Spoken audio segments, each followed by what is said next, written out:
Quero cumprimentá-los, cumprimentá-las na graça e na paz do Senhor Jesus. Amém? Eu preciso de ajuda hoje.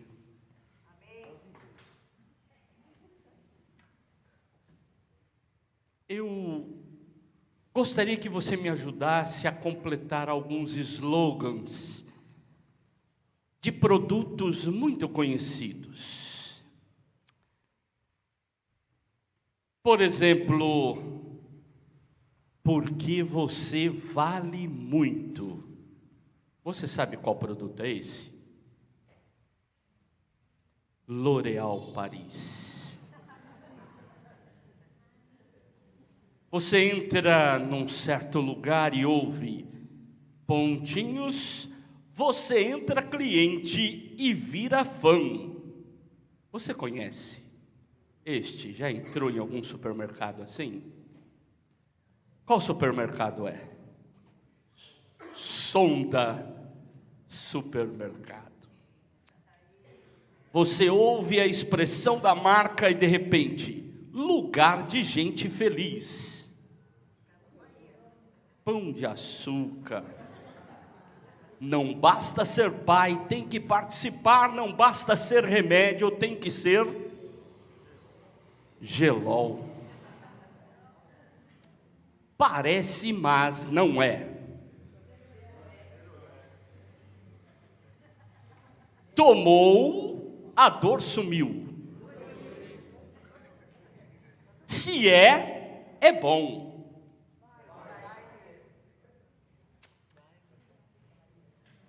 Pai, não se esqueça da minha.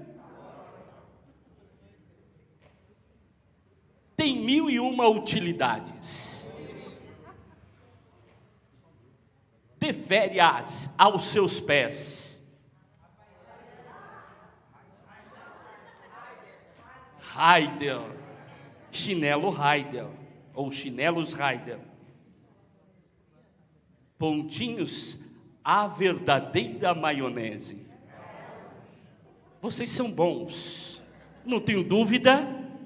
Vocês são bons em slogan de produtos. Mas eu quero te apresentar um slogan do século XVI. Um cara que era bom de vender as coisas. E ele tinha uma frase famosa, um slogan famoso, que era o seguinte: assim que a moeda cair assim que a moeda na caixa tilintar, a alma do purgatório irá saltar.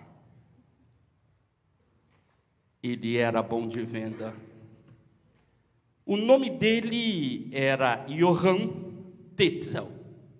Um homem que, por ser muito bom em persuasão, ganhou o direito de vender indulgências. E naquele momento a igreja cristã estava muito endividada. Nós falamos hoje a igreja católica, muito endividada, a construção da Basílica de São Pedro. E eles precisavam de arrecadar fundos. E na busca de arrecadação de fundos, eles então convidam esse religioso, esse homem que tinha uma capacidade incrível de persuasão, um dominicano, Tetzel. E ele sai por todos os lugares, em nome do Papa, em nome da igreja, e com o apoio de todos os governantes. Sabe por quê? Os governantes também levavam uma porcentagem dos valores que eram arrecadados. E qual era a promessa de Tetzel? Você pode comprar a sua salvação. Você pode comprar não só a sua salvação, Olha a sedução, hein? Você pode, inclusive, comprar a salvação dos seus queridos que já morreram. Isso mexe com a gente, não mexe? Você fala, aquele meu tio, a minha tia, meu pai, minha mãe, minha avó, meu tataraô, eles não eram muito assim, né? Eu podia dar uma ajudinha para eles. Então, se eles não eram muito assim, eles estão num lugarzinho que é intermediário. Ele está falando que se eu comprar, na mesma hora que a moedinha cair lá, fizer barulhinho, a alma sobe, vai para um lugar melhor. Esse é o contexto, onde o chamado Martinho Lutero, um monge agostiniano, começa uma discussão que ele não imaginava a proporção que iria alcançar. Naquela época era comum, quando se queria discutir um tema, tornar ele público e chamar as pessoas para conversar. A gente não colocava no X. A gente colocava onde? Na porta da igreja, ou lá no mercado, nos lugares públicos, porque ali você dizia, o assunto ou a hashtag do momento é essa. Quem quer conversar sobre isso? E aí então Martinho Lutero, ouvindo as mensagens propagadas ali na Alemanha por esse Tetzel, esse é um dos slogans, ele escreve 95 teses contra as indulgências, ou seja, contra a possibilidade do ser humano comprar a sua própria salvação. Ele não imaginava que, quem sabe, a repercussão ia ser tão grande. Se você quer saber mais sobre isso, tem um texto que o pastor Edivaldo escreveu ano passado, e eu convido ele a partilhar com vocês novamente pelo WhatsApp, onde ele coloca os pré-reformadores, desde o século XII, depois século XV, Wycliffe, Hus, falando de todo um movimento e a busca por algo novo na igreja, mas as condições materiais daquele momento não permitiram, mas com Lutero foi possível. E aí algo novo acontece na história da igreja. Fica conhecido nos nossos livros, e quem estuda, como Reforma Protestante, startada por esse movimento de Lutero, ou nós chamamos Reforma Luterana, que depois dela também várias reformas vão acontecendo. Eu coloco aqui, ambiento a minha fala e reflexão, já que estamos pensando na Reforma Protestante, que completa aí os seus 507 anos de história, para dizer a vocês que o que Lutero defende em 95 teses, primeiro, a nulidade das indulgências para perdoar pecado e para livrar almas do inferno. Primeiro ponto. Segundo, contestar o poder da igreja de ser a mediadora entre Deus e os homens. Ele diz, não é a igreja. Terceiro, todo o fiel arrependido se aproxima de Deus pela fé em Jesus. Todas as teses vão responder a estas questões levantadas por Lutero. Por isso eu quero te convidar a ler um primeiro texto bíblico. Se você quiser abrir a sua Bíblia, Hebreus capítulo 13, versículos 7 e 8. Hebreus 13, 7 e 8. Diz assim: lembrem-se dos seus líderes, os quais pregaram a palavra de Deus a vocês, e considerando atentamente o fim da vida deles, imitem a fé que tiveram.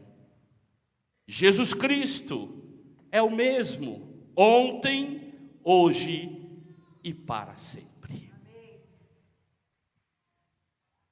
A gente precisa aprender a olhar para quem já liderou processos. E o texto diz: olhem e imitem. Olhem, aprendam e façam igual. Paulo foi ousado num determinado momento em dizer assim: imitem a mim assim como eu imito a Cristo. Façam o que é correto. Sigam o que pessoas sérias fazem. Por isso eu quero convidar vocês a olharmos para a Reforma Protestante como um chamado a reavaliarmos a nossa forma de ser no mundo, a nossa eclesiologia, ou seja, o nosso jeito de ser igreja no mundo. Ficou muito famoso 5 solas, que não é de sapato, mas que são expressões em latim, apresentadas por Martinho Lutero, que foram sola scriptura, ou seja, somente as escrituras, sola fide, somente a fé, sola gratia, somente a graça, solus Christus, somente Cristo, soli Deo gloria, glória somente a Deus. Dessas 5, eu quero destacar no sermão de hoje 3. E trazer lições dessas afirmações feitas em 1517 e anos posteriores, lições para a igreja hoje. Não é olhar para um movimento tal qual olhamos para um antiquário. Que bonito aconteceu lá. Não, que bonito. O que eu aprendo com isso? O que eu trago de vida para hoje, para a minha história, para a história da minha igreja. A primeira é somente as Escrituras. 2 Timóteo 3, 16 e 17, olha o que diz. 2 Timóteo 3, 16 e 17. Toda a Escritura é inspirada por Deus e útil para o ensino, para a repreensão, para a correção, para a educação na justiça, a fim de que o servo de Deus seja perfeito e perfeitamente habilitado para toda a boa obra. Ele precisou de chamar a atenção da igreja da época, dizendo: a autoridade está na Bíblia, porque a Bíblia estava em segundo plano, abaixo das decisões feitas pelo clero e alto clero da igreja, onde a tradição impetrada por eles era uma autoridade maior. E ele diz: não, a autoridade do povo de Deus está na palavra de Deus. Ela é a autoridade e não tradições humanas. Vivemos a pós-modernidade. Na pós-modernidade, como isso pode ser pensado. Vivemos um mundo fluido, uma crença fluida. A gente dá uns jeitinhos para ajustar aquilo que cremos, aquilo que seja mais conveniente.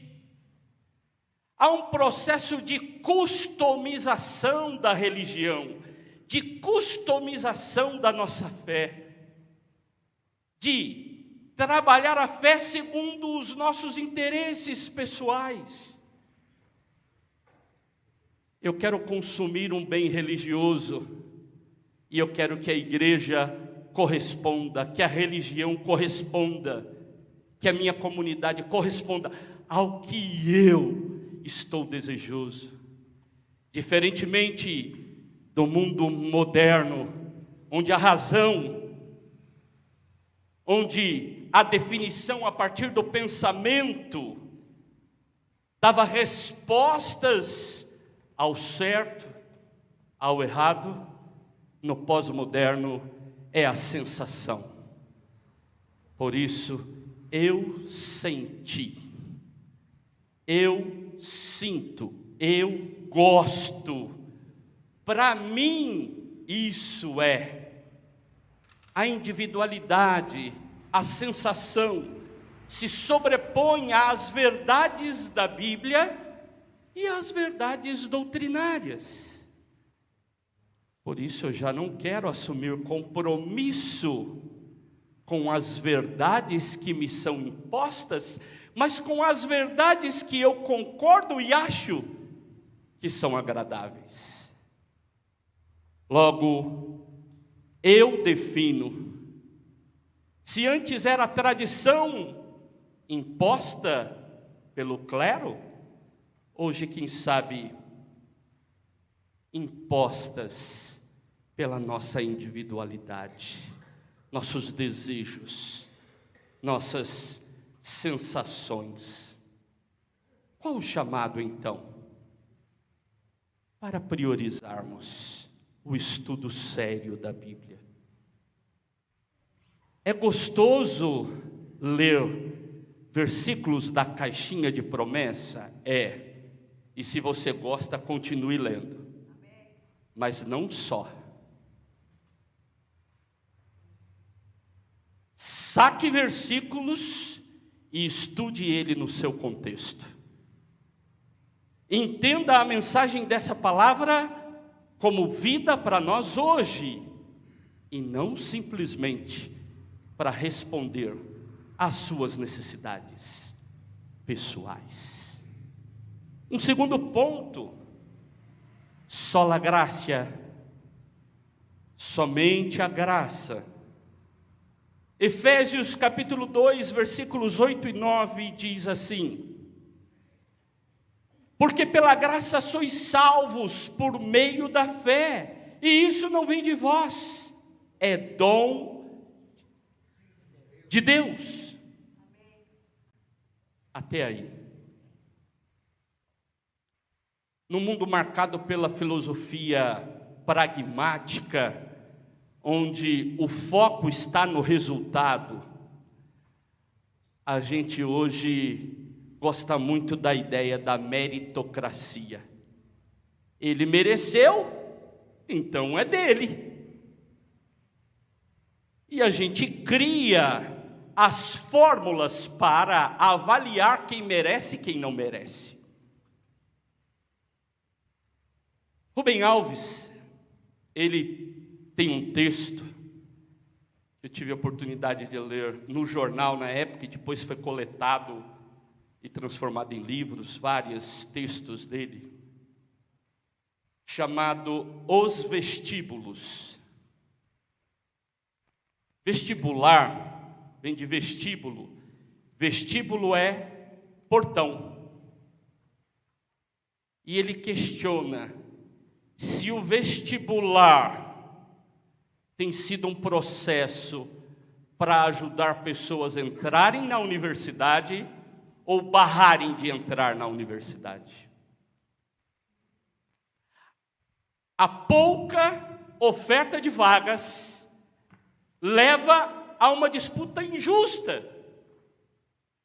E aí nós falamos, meu filho passou em primeiro lugar. E nós achamos a meritocracia maravilhosa, mas um processo de exclusão muito grande. Aqui o texto vai dizer, olha, não tem nada que eu e você façamos que possamos merecer a salvação em Cristo Jesus. Não há meritocracia. Você pode fazer tudo o que você quiser, mas não damos conta. Como será que isso acontece hoje? Às vezes temos discursos ligados à ação social, em fazer o bem. Você precisa de ser uma pessoa boa. E essa pessoa é boa, então Deus gosta mais dela. Ela é preferível a... Não. Como também a nossa religiosidade pode às vezes se tornar desviada, equivocada.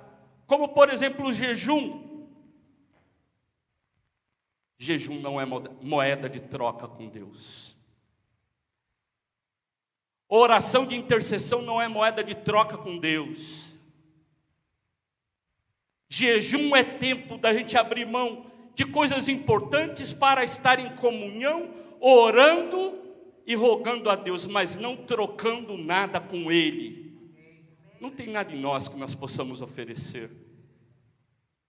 Isso é uma ideia equivocada da espiritualidade da Idade Média, que falava do alto flagelo. Tem muita gente que passa fome e não jejua. Jejuar não é passar fome, é muito mais que isso. Jejuar é abster-se de para dedicar-se a. Não há nada em nós que possamos oferecer, porque é a graça. Às vezes o nosso discurso ofusca a graça de Deus. Vem, irmão, orar, porque se orar você vai ter poder, você vai... Vamos pensar bem nas nossas afirmações. Vamos orar porque nós queremos comunhão com Deus. Vamos orar porque nós queremos ser bênção, agradecer a Deus. Agora, vamos lá porque você vai ser melhor que outro. Ai, quantas músicas nós aprendemos equivocadas, né? Eu lembro de uma que a gente cantava muito junto com as crianças, né? Se você não vai, não me impeça a ir. Se você não vai, o azar é seu. É mais ou menos assim.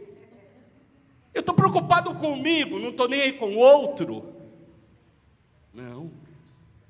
Eu não tenho nada em mim. Eu não tenho nada que eu ofereça, que eu diga, Senhor, vamos fazer um rolo. Minha família tinha cheio de gente que gostava de fazer rolo, né? Troca vitrola por bicicleta, que depois vira sei lá. Nós não temos poder de barganha com Deus. É graça. E agraciados a gente faz tudo com alegria, porque foi de graça. Terceira lição da reforma para os dias de hoje. Romanos capítulo 1, versículo 17. Só um trecho, diz assim: o justo viverá pela fé. Gente, nós nos tornamos justos. Nós não somos justos e por isso temos fé. Nós fomos justificados, não merecíamos e não merecemos nada. É Ele quem nos torna justificados. E o problema é que, às vezes, nessa sociedade de meritocracia, a gente faz ao contrário. Ah, ele é tão consagrado. Nossa, que bênção. Ela, nossa, que mulher de oração. É o inverso. A graça que alcançou e então ela se torna uma mulher de oração. A graça alcançou e ele se torna a bênção. Não é o inverso. É pela fé. Não é comprando por nada. Se o Tetzel dizia, você pode comprar a sua salvação, hoje tem gente achando que compra a sua espiritualidade a partir de favores ou ministérios que faz na igreja. Não há nada em mim, não há nada em você que compre isso. É graça, maravilhosa graça de Jesus. É ela quem nos alcança. Devemos então relembrar e proclamar que nossa aceitação diante de Deus está firmada em Cristo e não em nós mesmos. É Cristo quem nos leva diante do Pai, nos justifica pelo seu sangue e não nós mesmos. Isso é para trazer descanso ao nosso coração. Tem muito crente estressado, gente. Querer agradar a Deus não é fácil, não. Se agradar o chefe já é difícil. Se agradar o pai, a mãe já é difícil. Se agradar o vizinho já é difícil. Imagina querer agradar a Deus em tudo para convencê-lo a fazer alguma coisa por você. É muito estressante. Você não precisa. Faça isso como fruto da graça que você já recebeu. Deixa fluir da sua vida aquilo que você recebeu, aquilo que você já sentiu. Não é porque você está interessado em algo, mas é porque você já recebeu este algo. E a sua vida exala. Lembra lá? Ser perfume de Cristo. Isso é natural. Não conseguimos forçar. A reforma protestante nos lembra de valores preciosos que não podem ser esquecidos pela igreja contemporânea. Nós temos nos perdido em muitas coisas. É necessário parar para pensar. Na área da filosofia, nós chamamos isso de praxis, que é diante de uma ação, você para a reflexão. E aí, então, quando vai agir, leva em consideração aquilo que refletiu. E depois de agir pela segunda vez, o que faz? Reflete novamente. A igreja é uma igreja que vive em ação e reflexão. Por isso essa palavra de Deus, essa escritura, ela nos traz ao eixo. Ela vem para nos recalibrar e nos colocar na rota certa. Ela vem para ajustar a carga. Tem hora que a gente vê caminhão na estrada que a carga está meio desajeitada. Tem hora que nós estamos precisando disso. Parar para reajustar a carga. Hoje, quando trazemos à memória a reforma protestante, eu quero lembrar você, então, do compromisso com a palavra, do compromisso com a graça, do compromisso com a fé. Queremos ser uma igreja segundo o coração de Deus?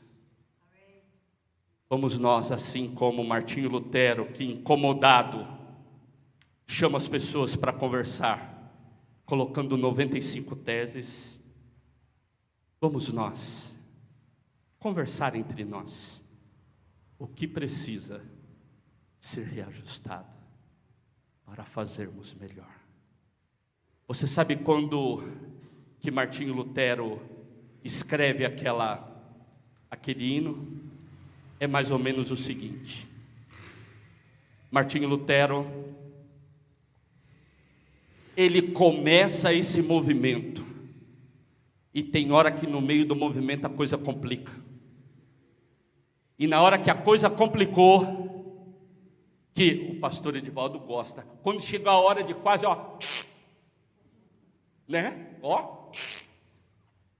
um príncipe amigo dele foi lá e sequestrou ele.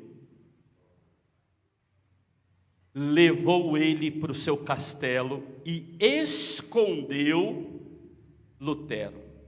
Lá Lutero traduziu boa parte da Bíblia.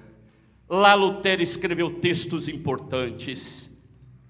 Mas, gente, ele estava fora da jogada, da luta. E ele começou a ver o movimento se desviar. Agora, quem sabe você possa entender essa linguagem do hino, que é uma linguagem agressiva.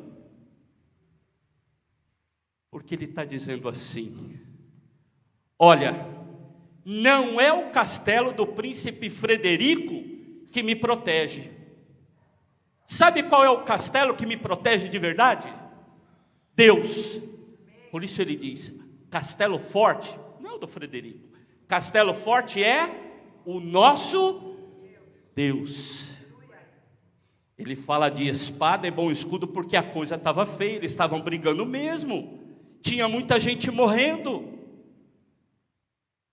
era batalha, era luta, morte, prisão. Ele foi para o jogo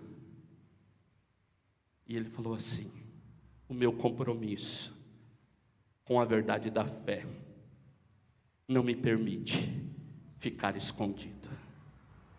Meu irmão e minha irmã, que eu e você, dentro do mundo que vivemos, com a cultura que vivemos, somos chamados a sair dos nossos castelos, que nos escondem de viver a verdadeira fé, lutando por aquilo que é correto, e dizendo: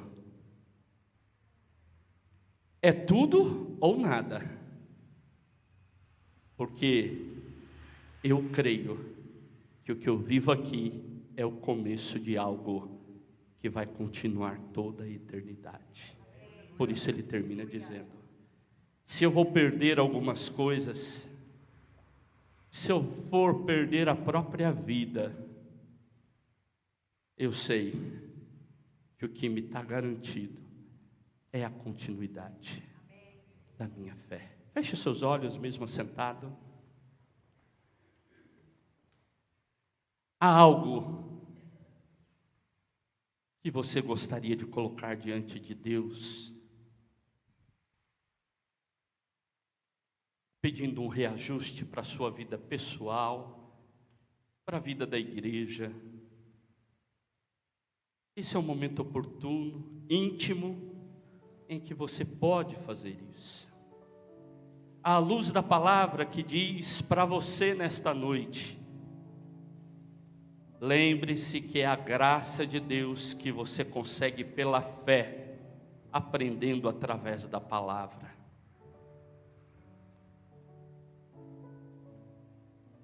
Deus quer fazer algo novo nas nossas vidas.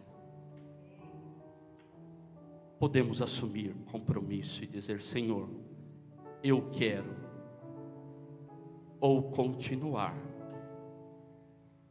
escondido nos castelos dos príncipes amigos e deixando a vida missionária de lado.